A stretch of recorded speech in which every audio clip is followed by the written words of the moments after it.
Did Saudi Arabia and Israel quietly push America into war with Iran? Did the United States strike Iran? Not because of its own security assessment, but because Saudi Arabia quietly pressed America to pull the trigger.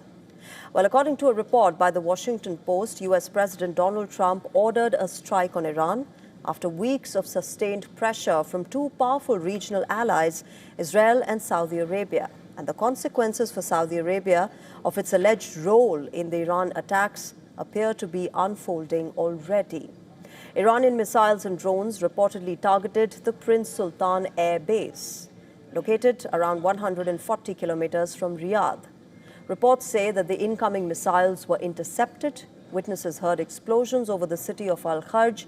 Saudi Arabian Defense Ministry said at least 5 hostile drones were intercepted near the airbase. Earlier today, Iran-backed drones targeted Saudi Arabia's largest oil refinery, the Ras Tanura refinery, leading to a halt in the operations. The facility, which is located along the Gulf Coast, remember, processes roughly 550,000 barrels per day and serves as a critical export terminal supplying Europe and major Asian markets, including China, Japan, and South Korea. 2 drones were intercepted. An eyewitness video showed heavy smoke billowing from the refinery, covering the entire complex. Officials reported no injuries and described the shutdown as precautionary. But the strategic signaling was perhaps unmistakable, that Iran can strike at the heart of Saudi energy infrastructure as well as its military infrastructure. In the initial round of attacks launched by Iran against the Gulf states, Saudi Arabia was one of the exceptions. And now, Riyadh is fully engulfed in the wider West Asia war. Following the attacks, Saudi military has reportedly raised its readiness levels. Now, let's just go back to the central question in focus. Did Riyadh's private lobbying influence Donald Trump in launching an attack on Iran? Well, according to the Washington Post report, at the center of the Saudi push is Crown Prince Mohammed bin Salman. The report states that the Crown Prince personally called Trump multiple times over the past month.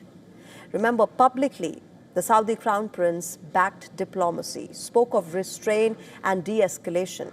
In fact, following a phone call with the Iranian President Masoud Pezeshkian, the kingdom even issued a statement that it would not allow Saudi airspace or territory to be used for an attack against Iran.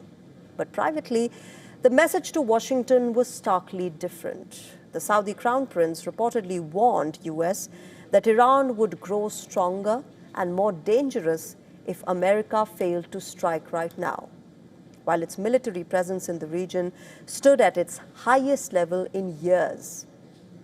Now, the Crown Prince's position was reinforced in Washington by his brother, Defense Minister Khalid bin Salman, who reportedly held closed-door meetings earlier this year and outlined the risks of inaction. At the same time, Israeli Prime Minister Benjamin Netanyahu reportedly continued his long public campaign that Iran represents an existential threat to Israel and that diplomacy would only buy Tehran time. Together, these parallel pressures reportedly shaped Washington's final decision, and this decision came despite U.S. intelligence assessments suggesting that Iran did not pose an immediate direct threat to the American mainland for at least the next decade. And most importantly, the lobbying unfolded while back-channel negotiations were underway over Tehran's nuclear and missile programs. Saudi Arabia has officially denied lobbying Trump to launch an attack on Iran and said that it has been consistent in supporting diplomatic efforts to reach a credible deal with Iran. The rivalry between Sunni-led Saudi Arabia and Shiite-majority Iran has fueled proxy wars across the region for years. Now, that shadow conflict risks turning into something far more direct.